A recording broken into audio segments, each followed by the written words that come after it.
What do you mean you're not renewing my insurance?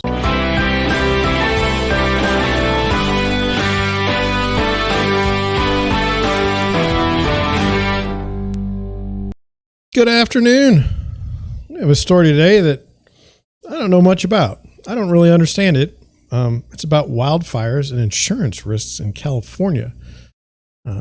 Living in the Midwest, don't really deal with forest fires. Don't have an issue. I've seen the pictures, and it's terrible when those places go up in flames like that. But I thought this was an interesting story, and I wanted to bring it to you. Let's get into it right now.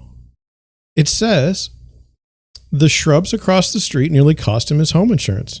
It's not yet common, but in high-risk fire neighborhoods, Berkeley Hills residents may find that keeping their home insurance depends on how well their neighbors prune their property.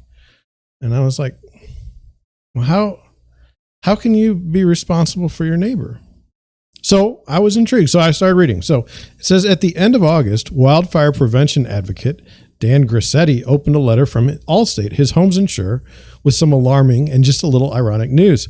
His policy wouldn't be renewed because of a fire hazard. The surprising part, the hazard wasn't on his property, but in the lot across the street. And I got to thinking, so an insurance company can determine that they will not renew your policy based on what your neighbor does with their property? That is wild.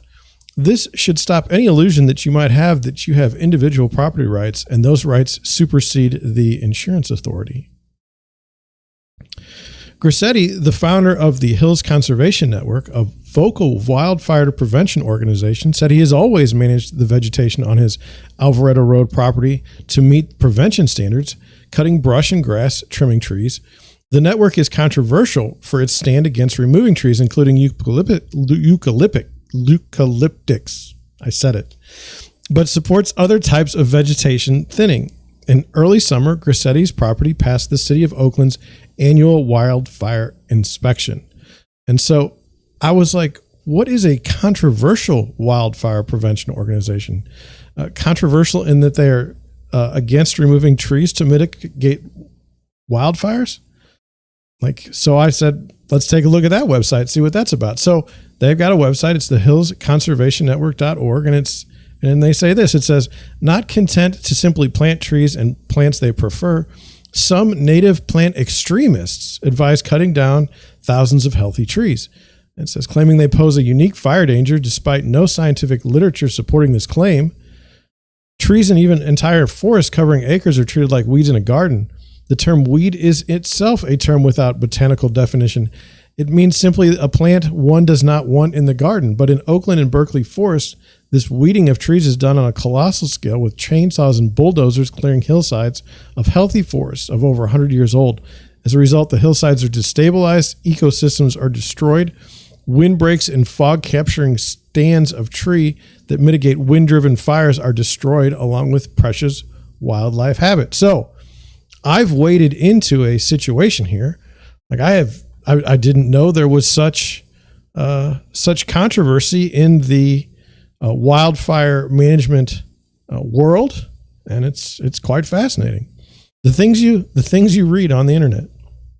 It says the Allstate non-renewal notice was jarring, Grissetti said, and he was struck by this line in the letter: a fire hazard exists because of overgrowth of brush on or next to your property.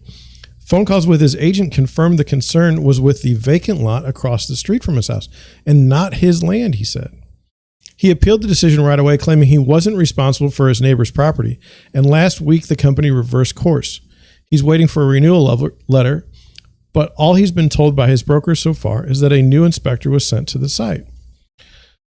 How do you legally remove trees or shrubs from a neighbor's yard? Doesn't this encourage illegal behavior?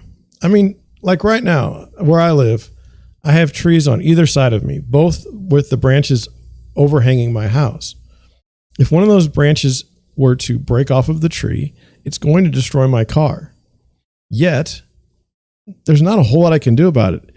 If I get the tree like on my side cut down, my neighbor's just going to hate me. And, it's an unwinnable situation. But the insurance company, the difference there is the insurance company is not saying they refuse to insure my property unless my neighbor does something with theirs. That's the issue that I see here. This case is unusual, but not unheard of in the Bay Area, wildland fire insurance experts say, noting that each season of destructive fires puts those navigating coverage on shakier terrain.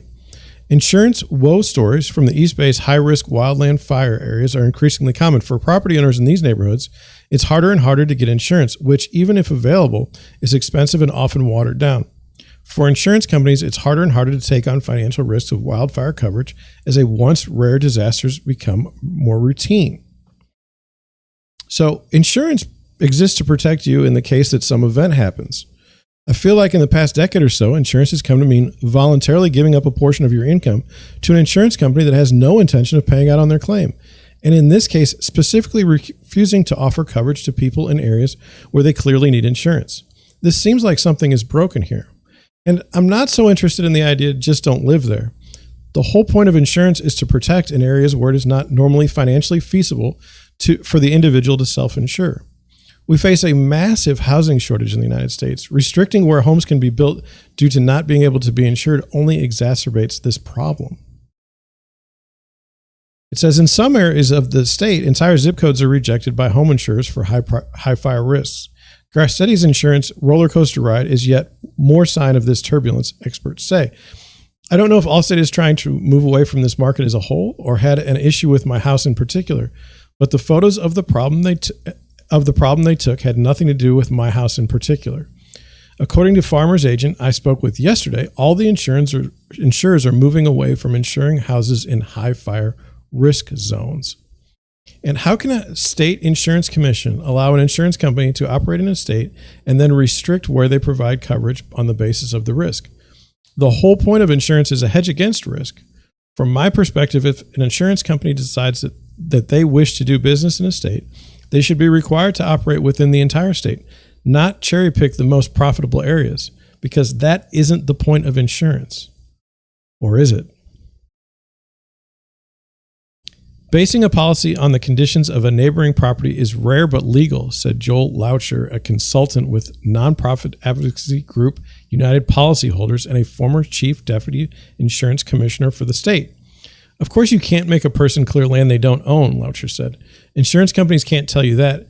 You need to clear the land that your neighbor owns, but they can say there needs to be no brush risk within a certain number of feet for your home. If you have no control of the brush risk, an insurance company should not be allowed to deny you coverage on that basis. What they're saying here is that the brush risk is close to this man's house, but there's nothing that he can do about it. It's just crazy.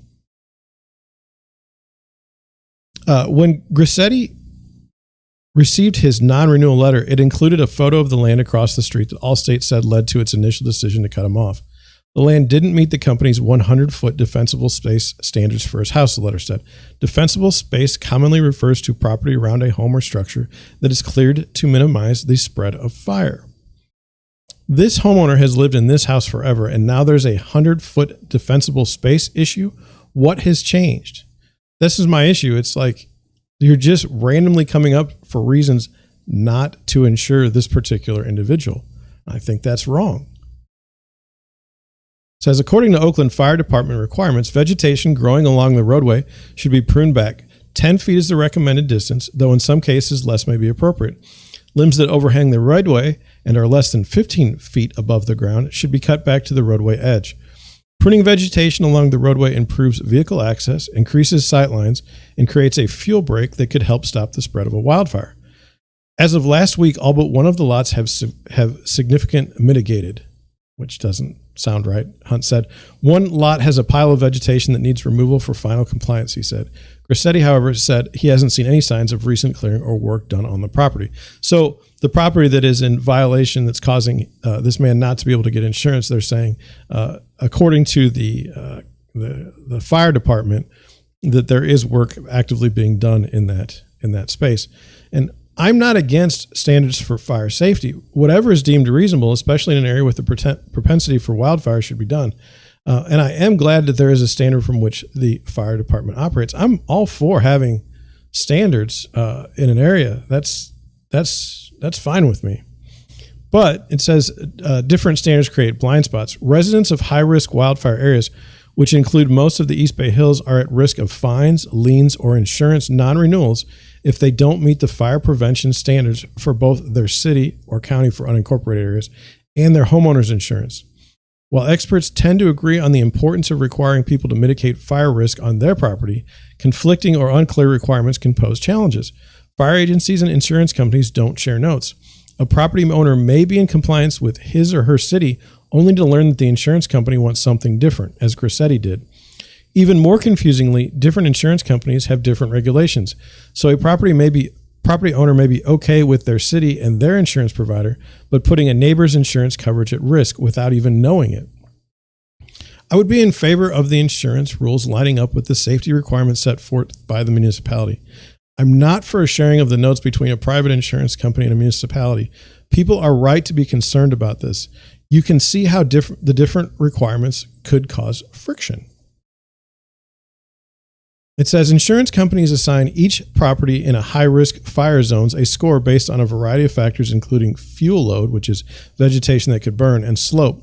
Fires usually burn faster uphill. High-scoring properties are vulnerable to higher insurance costs, coverage refusals, and non-renewals. The scores, usually calculated by specialty data companies, are private. They are allowed to put in place any standard as long as it is objective, risk-related, and applied consistently, Loucher said. And so I'm not sure that I agree with keeping insurance risk scores private. I'm all for standards-based system, but those scores should be available for the public to see, especially new home buyers who are considering purchasing a home in these areas. Like flood insurance, that is a cost that tends to never go down and does affect the opportunity to add equity one has in their home. The organization, there's an organization that he's part of called United City Policyholders, and the organization is also encouraging neighboring residents to work together on wildfire safety measures collectively, such as by organizing Firewise Communities, a risk reduction program of the National Fire Protection Association. The program's main goal is neighborhood safety, but participation can also help lower insurance costs. And insurance companies, state legislatures, and advocacy groups coming together to work through the problems seems like the only path forward. So that was the article. I thought it kind of fascinating. What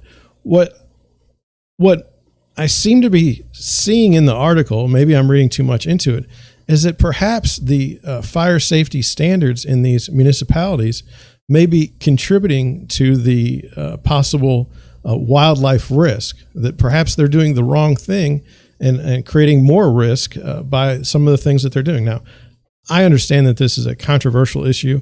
I really don't know it well enough to speak on its behalf, but that's what the article seems to indicate as well, is that the policies are not necessarily helping to eliminate or lower the risk of wildfires in these particular areas.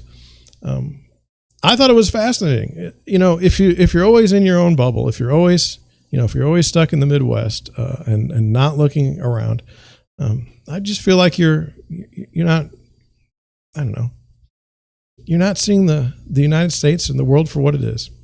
With that, I'm going to head on out. Thank you for watching. Thank you for listening, and I'll catch you on the next one.